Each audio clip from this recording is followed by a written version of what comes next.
Hi Taurus, welcome. So, tingnan natin kung ano yung naghihintay sa'yo, Taurus. Magbabasa ako ngayon ng reverse. So, piliin nyo kung energy mo to, Taurus, kasi marami kayong Taurus. Kung istorya mo ba tong mababasa natin. So, be open-minded po, hindi po halos lahat makaresonate. So, titingnan ko dito yung past, present, and future, okay? Kung ano yung naghihintay sa'yo. Ayan. Give me the message for Taurus.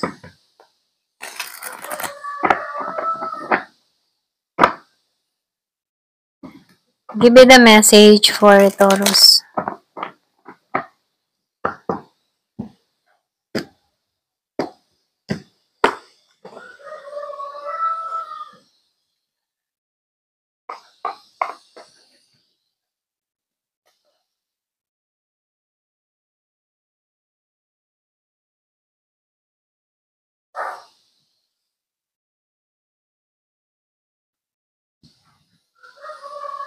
Yung iba sa inyo, nakikitaan ko dito. Yung bang feeling mo dito, alam mo sa sarili mo na hindi ka nagloko. Ganon. Merong kailangang lumayo. Meron kang inalisan dito na tao. Kumbaga namili ka dito kung alin yung uunahin mo. Ito bang tao na to o yung pangarap mo? So meron ako nakikita, yung iba siya meron kang kadiling na Pisces.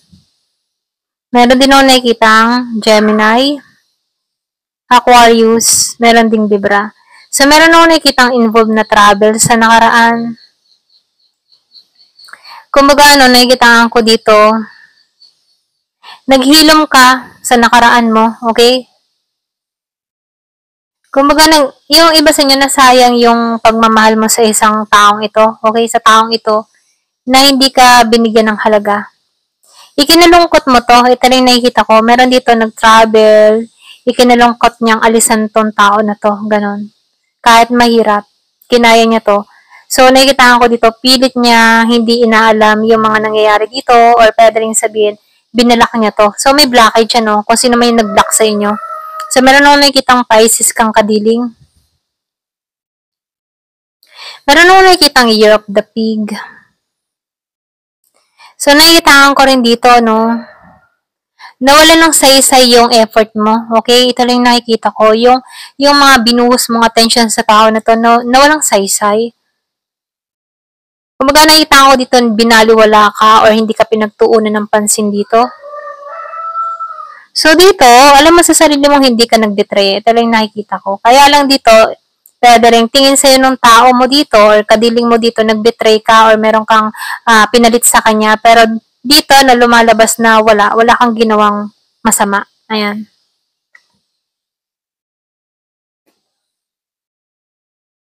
So, dito sa present moment, mahanap ka ng hustisya. Yung ba tipong nais-nais mo ng kasagutan sa mga tanong mo, gusto mo magkaroon ng hustisya sa nangyari sa connection mo. So, meron akong nakikitang magiging okay ang lahat, magiging maayos ang lahat. Kung meron kang kadiling dito na Libra, no, nakikitaan ko dito na magiging okay kayo dito, magiging balance kayo dito. So, kung madalas mo makita yung 11-11, 4-4-4, or 2-2-2, meron akong nakikitang pagkikitang muli. Okay? May union na magaganap dito. Divine union or pwede rin sabihin pagtatagpuin kayo dito. Meron akong nakikitang selebrasyon. So, lumalabas dito, no, mahal niyo pa yung isa't isa. Kung meron kang kadiling dito na Aries, Leo, and Sagittarius. Lumalabas dito na sa lahat ng mga nakarelasyon mo, ito yung gusto mong makatuluyan dito. Ito lang yung nakikita ko. So, dito, no, meron akong nakikitang pagtungo sa bahay or pwede rin may balak na tumungo sa bahay or may balak na kitain ka rito, no? Ito lang yung mensahe. Kaya lang, medyo mabagal. Medyo mabagal pa yung sitwasyon kasi meron kayong away ng tao na to. Pwedeng konting tampuhan or pwede rin sabihin hindi kayo nagkaunawaan.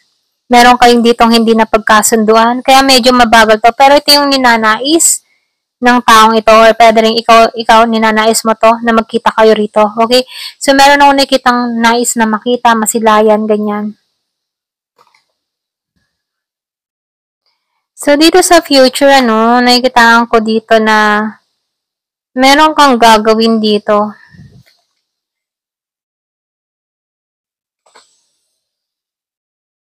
So, dito, na lumalabas dito, meron kang mga tinatrabaho dito. Ikaw yung tipo ng tao na masinop ka, matyaga ka. Once na meron kang ginusto, pinagtsatsagaan mo din ito agad. Alam mo na merong maganda yung may dudulot ng tinatrabaho mo or ginagawa mo dito. Meron kang mga pinaplano or meron kang work out dito, okay? About business, pagkakakitaan, okay? So, nakikitaan ko dito yung renewal. Yung iba sa inyo, meron kang in-invest, okay? Pwedeng Bitcoin or pwedeng sa mga investment, stock, mga ganun. So, nafe-feel ko dito na ganun. Kumbaga, yung mag-invest ng pera, okay? Mga stock, ganyan. So, nakikitaan ko rin dito, merong bahay eh. So, yung iba sa inyo, nagbabala ka magpabahay or pwede rin merong makakabili ng bahay dito, okay? Yung iba sa inyo, meron akong nakikita dito na meron ditong gustong sumali sa'yo or meron ditong gustong makisalamuha dito, kaya lang hindi ka yung matipong hindi ka open dito. Ayan. Merong gustong makihalubilo sa'yo or makisama sa'yo dito, kaya lang ayaw mo. Meron kang inaayawan dito, meron kang meron kang taong hindi sinusuportahan or meron kang taong pinagkakaitan, lalo-lalo na sa pera. Ganyan. Pinagdadamutan mo to. Pwedeng pinagdadamutan mo to dahil may atraso to sa'yo, okay?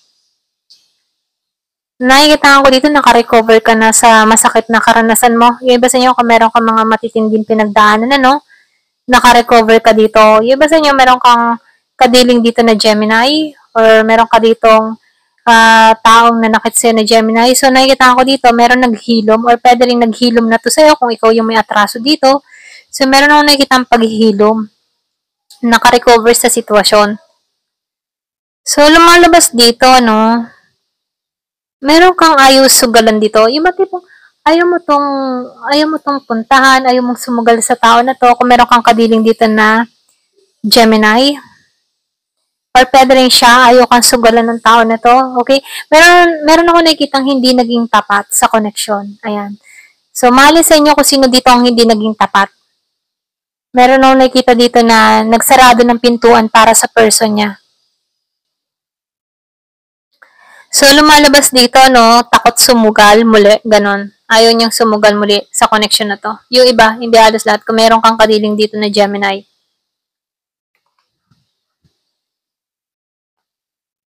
Yung iba sa inyo, meron kang mga tinitake na gamot or meron kang mga, alam mo yun, yung tipong may sakit ka, may maintenance, ganon. Meron kang tinitake na gamot na kung saan ito yung nakakaubos ng savings mo.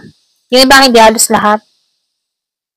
So, meron din ako nakikita na miss opportunity. Kung meron kang kadiling na cancer, no, meron akong nakikita dito na miss opportunity, okay? Parang na-miss ka ng tao na to, okay? Hindi ka niya napagbigyan, napaglaanan ng panahon, or pwede rin itong tao na to hindi ka napaglaanan ng panahon, oras, ganyan. So, meron din ako nakikita dito walang pag-angat na nangyayari, okay? Pulos problema or pwede rin sabihin na hindi pa niya makita yung magandang resulta sa mga tinatrabaho niya. Yung iba sa inyo, kaya walang pag-ingat dito na nangyayari dahil merong mga tinitik na gamot or merong sakit, merong dinadalang karamdaman na kung saan ito yung humihila sa kanyang financial dito kung bakit hindi to umuusad, okay? So, nakikita ko dito, feeling stuck sa sitwasyon. Ito na yung nakikita ko dun sa iba, no? Kung meron ka ditong person or pwede rin ikaw, meron ka dito mga tinitake na gamot na kung saan feeling mo stuck ka pa rin hanggang ngayon, okay?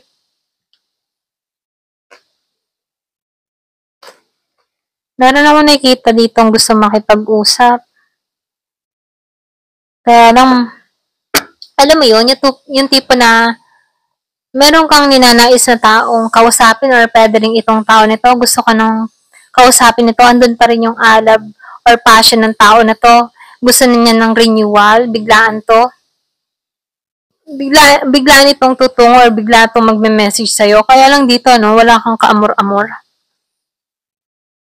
Meron ako nakitang Pisces. Nawalan ka ng amor dito. Kumbaga wala kang ganang kausapin tong tao nito. Feeling mo negatibo lang siya sa buhay mo. Okay. Meron ako nakikitang boundary na nilalagay. Baga sugatan ka na para dito sa tao na to, kaya nagpuput ka na lang ng boundary dito. Ganon yung energy mo dito. So, lumalabas dito, sa future, meron ako nakikitang magbabalik or pwede rin kausapin ka dito. Kaya lang wala ka ng amor. Wala ka ng gana sa tao na to. Meron ako nakikitang Sagittarius, kung meron kang kadiling na Sagittarius. Meron ako nakikitang boundary sa inyong dalawa or pwede rin sabihin nagpuput ng boundary dito, Kumbaga may harang siya dito, hindi nagtitiwala. Okay?